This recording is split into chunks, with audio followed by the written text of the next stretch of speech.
নমস্কার বন্ধুরা, কেমন আছেন আপনারা? আশা করি সবাই ভালো আছেন। অকষ্ট কল্পনা ব্লগে আপনাদের সবাইকে স্বাগত জানাই। চলে এলাম আবারও একটি নতুন ব্লগ নিয়ে। আজকে আমরা সবাই যাচ্ছি কলকাতা ঘুরতে যাচ্ছি। কলকাতা তো প্রায় যাওয়া হয়, মাসে একবার বা দুবার করে যাওয়া হয় ওই ডাক্তার দেখানোর জন্য। তখন তো ডাক্তার দেখানো হয় আর সঙ্গে সঙ্গে বাড়ি ফিরে যাওয়া হয়, কোথাও তো ঘোরা হয় না। আর এবারে মেয়ের স্কুলে ছুটি পড়েছে আর ওর বায়না হয়েছে জু দেখতে যাবে। তো তাই সবাই মিলে বেরিয়ে পড়লাম। 3 থেকে 4 দিন থাকার প্ল্যানিং আছে। শুধু তো জু নয়, আরও অনেক কিছু দেখার প্ল্যানিং আছে। আর 3-4 দিনে তো সব কিছু কভার করা সম্ভব হবে না, তো চেষ্টা করব যতটা দেখা যায়। আর এখন বাস দাঁড়িয়েছে টিফিন করার জন্য। আমরা বাড়ি থেকে টিফিন বানিয়ে এনেছি। চেষ্টা করি যতটা বাড়ির খাবার খাওয়া যায়, বাইরের খাবার যতটা অ্যাভয়েড করা যায়। সবসময় সেটা হয়ে ওঠে না, তবু চেষ্টা করি। তাই বাড়ি থেকে চাউমিন বানিয়ে এনেছি, সবাই খেয়ে নেব। আর আমাদের হলদিয়া থেকে কলকাতা যেতে সময় লাগে 3 থেকে 3.5 ঘন্টা। কিন্তু আমরা এখানে ননস্টপ নিয়েছি এসবিএসটিসির। তো এটা 2 থেকে আড়াই ঘন্টার মধ্যে পৌঁছে যায়, যদি না জ্যাম থাকে। আর জ্যাম থাকলে তো কোনো কথাই নেই, তখন কোনো কিছু টাইম মেনটেন করতে পারবে না। তো চলুন আপনাদেরও নিয়ে যাই সঙ্গে করে। চলে এসেছি আমরা ধর্মতলাতে। আমাদের সময় লাগলো 2 ঘন্টা 15 মিনিট, একটু তাড়াতাড়ি চলে এসেছি। তো আমরা এখান থেকে মেট্রো ধরবো, মেট্রো ধরে আমরা যাব। তো চলুন আপনাদের নিয়ে যাই সঙ্গে করে। আমার বোন আর মেয়ে এর আগে মেট্রো চড়েনি, তাই ওরা ভীষণ এক্সাইটেড।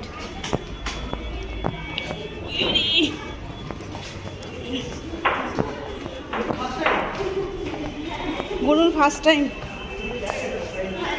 পুরো এই প্রথমবার মেট্রোতে উঠবে, তাই চলো।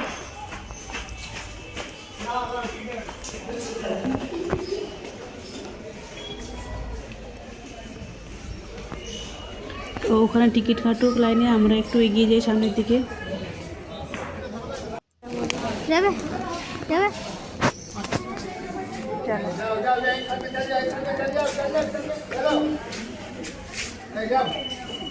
আগে মেট্রো সেই কয়েন ছিল, এখন দেখছি কাগজ হয়ে গেছে, স্ক্যানার হয়ে গেছে।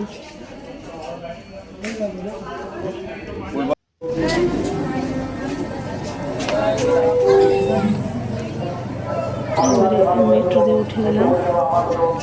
ওরা ভীষণ খুশি, মেট্রো চড়তে পারছে। মেট্রো ভিতরে ঢুকে গেছি, এবারে ভীষণ খুশি। মেট্রো অভিজ্ঞতা কি? ক্ষুদিরাম পর্যন্ত মেট্রোটা গেল না, জানি না কেন আমাদের সবাইকে নামিয়ে দিল। সবাই দাঁড়িয়েছে এখানে, প্রচুর লোক। খারাপ হয়েছে তাই যাবো কি করে এবারে আমরা? ওয়েট করবে, রিপ্লেসমেন্ট হবে, নইলে ওপরে পাশে চলে যাবো, ক্যাব করে নেবো। দাদাবু তাড়াতাড়ি করার চেষ্টা করেছিল কিন্তু হলো না, ব্যাড লাক, মানে ভাগ্য খারাপ, আরো দেরি হয়ে গেল। মা দাঁড়িয়ে তুই মানুষজন দেখো, আমাদের মতো অনেকেই তো দেখছি, অনেক লোক দাঁড়িয়ে আছে এখানে।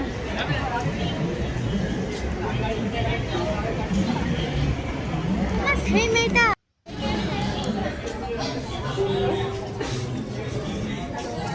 প্রচুর মানুষের ভিড় এখানে।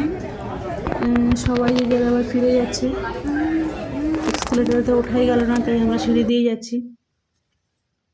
আর এখানে তো আরেক বিপদ, টিকিট কাটা লাইনের থেকে টিকিট ফেরত দেওয়া লাইনটা আরও বিশাল বড়। তো ওখানে বললো যে টিকিট যতটা এসেছি আমরা ময়দান পর্যন্ত এসেছি, একটা স্টপেজেই এসেছি, তো বাদবাকি টাকাটা ওরা ফেরত দিয়ে দেবে। তো তাই জন্য এখানে বিশাল লাইন, প্রচুর মানুষ বিরক্ত হচ্ছে। আসলে কলকাতা তো ভীষণ একটা ব্যস্ততম জায়গা, আর এখানে মেট্রো খারাপ হয়ে যাওয়া মানে প্রচণ্ড প্রবলেম মানুষের। কারণ মেট্রোটা অনেক শর্টকাট হয়, আর খুব সহজে যাওয়া যায় খুব কম সময়ে। আর মেট্রো একবার খারাপ হয়ে যাওয়া মানে সবার কাজে পৌঁছতে লেট, সবাই এখানে বিরক্ত হচ্ছে। অলরেডি প্রচুর লেট হয়ে গেছে আমাদেরও। তো আমরা ঘুরতে যাচ্ছি, কোনো প্রবলেম না, লেট হলেও কোনো সমস্যা নেই, তো যাদের প্রচুর ইমার্জেন্সি কাজ থাকে, যারা অফিস যায় বা অন্য কোথাও কাজে যায়, তাদের জন্য ভীষণ অসুবিধা। মেট্রো যতটাই ভালো ততটাই খারাপ। বিশাল লাইন পড়েছে এখানে। তো টাকা তো সেইভাবে ফেরত দেয় না, টাকা ক্যাশ ফেরত দেয় না, তো ওরা টিকিটই ফেরত দেয়। টিকিট ফেরত দেয় বলতে এরপরে যদি আমরা মেট্রোতে উঠি তাহলে ওই একটা স্টেশনের টাকা বাদ দিয়ে বাকি টাকাটা ফেরত দিয়ে দেয়। তো অনেক কষ্টের পর অ্যাটলিস্ট আমরা এসে পৌঁছলাম বোনের রুমে। তো চলুন ওদের রুমটা দেখাই। ওদের 3 তলাতে, ওখানে উঠতেও ভীষণ কষ্ট।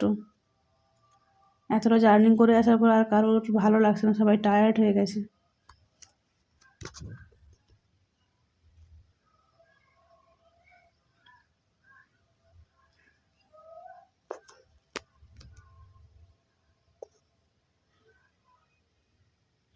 এই হচ্ছে ওদের রুম।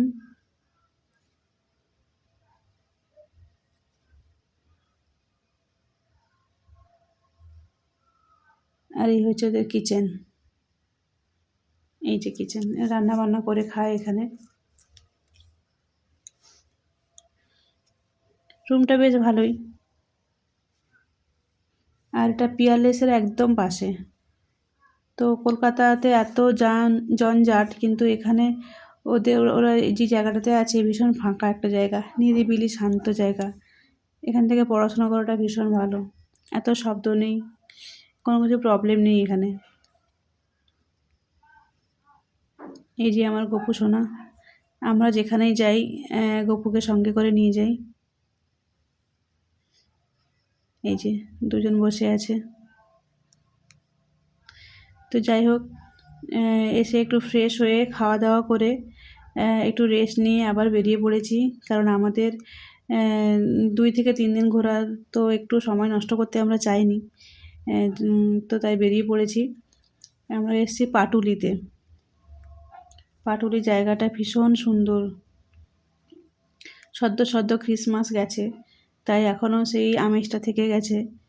আর পুরোটা লাইট দিয়ে সাজানো, খুব সুন্দর লাগছে দেখতে। এই দেখুন, প্রচুর মানুষের আগমন এখানে। বিকেলে টাইম পাস করাটা এখানে ভীষণ ভালো, মানে টাইম পাস করার জন্য খুব সুন্দর। সবাই মোটামুটি ফ্যামিলি, নিজের বন্ধু বান্ধব নিয়ে সবাই ঘুরতে এসেছে এখানে। অ্যাকচুয়ালি পাশে একটা ঝিল মতো আছে, ওই ঝিলের পাড়টাকে এত সুন্দর করে সাজিয়েছে। এখানে খুব বেশিক্ষণ থাকা যাবে না, এমনিতে ভীষণ ঠান্ডা, তারপরে ঝিলের ঠান্ডা বাতাসটা আসছে। আর আমার মেয়ের তো অল্পেতেই ঠান্ডা লেগে যায়, তাই এখানে বেশিক্ষণ থাকা যাবে না, কিছুক্ষণ থাকার পরে আবার চলে যেতে হবে। যাই হোক, একটু ঘুরে নিই। এই দেখুন লাইটটা দেখুন, কি সুন্দর করে লাইট দিয়ে সাজানো আছে পুরোটা। সবাই এখানে সেলফি তুলছে, ঘুরতে এসছে, বসে গল্প করছে। সমস্ত বয়সের, শুধুমাত্র ইয়ংরা নয়, বয়স্করাও এখানে এসেছে। এই দেখুন, জায়গাটা অসাধারণ লাগছে দেখতে। যতদূর হাঁটছি পুরোটা লাইট দিয়ে সাজানো, আর পাশে পুরোটা স্ট্যাচু দিয়ে সাজানো। এই দেখুন, বিভিন্ন ধরনের স্ট্যাচু।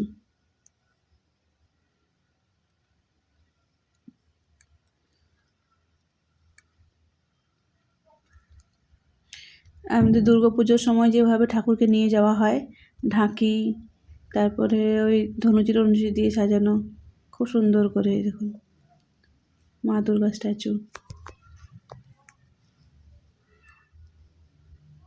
আবার লেখা আছে আমার ভালোবাসার শহর কলকাতা।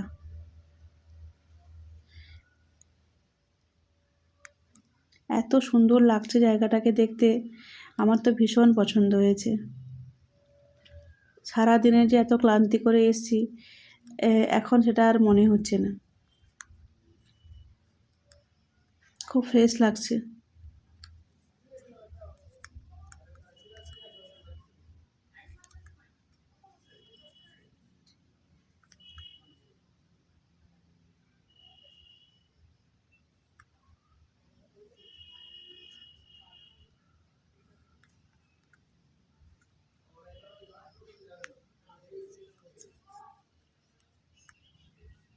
ঝিলটা বিশাল বিশাল বড়।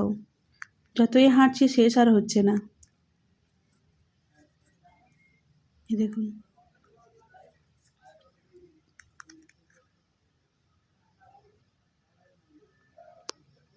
সামনে নিউ ইয়ার আছে, আর এই আমেজটা তো নিউ ইয়ার পর্যন্তই থাকবে। তো সেইভাবেই এই কলকাতার মানুষরা ভীষণ এনজয় করছে এটাকে কিন্তু। আর দেখুন দূরে দক্ষিণেশ্বরের মন্দিরের আদলে যেটা বানিয়েছে, দেখতে অসাধারণ লাগছে। লাইট টাইটগুলো দিয়ে দিতে আরও ভালো লাগছে। দেখুন, পুরো মনে হচ্ছে না দক্ষিণেশ্বরের মন্দিরটাই দাঁড়িয়ে আছে এখানে।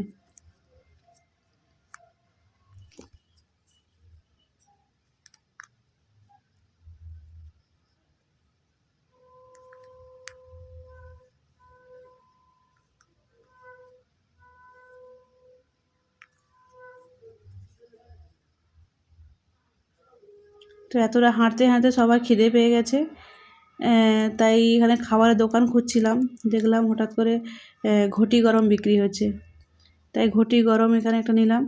আর ঘটি গরম এই কারণে, কারণ নিচে তাপ দেওয়া হয় আর এটা গরম থাকে, তাই এটা ঘটি গরম। যাই হোক, ঘটি গরম নিয়ে আমরা খেলাম। আর এখানে দোকানে প্রচুর ভিড়, প্রত্যেকটা দোকানে প্রচুর ভিড়। খুব বেশি দোকান নেই, অল্প দোকান, কিন্তু যে কটা দোকান আছে সবটাতে রীতিমতো লাইন দিয়ে খাবার নিতে হচ্ছে।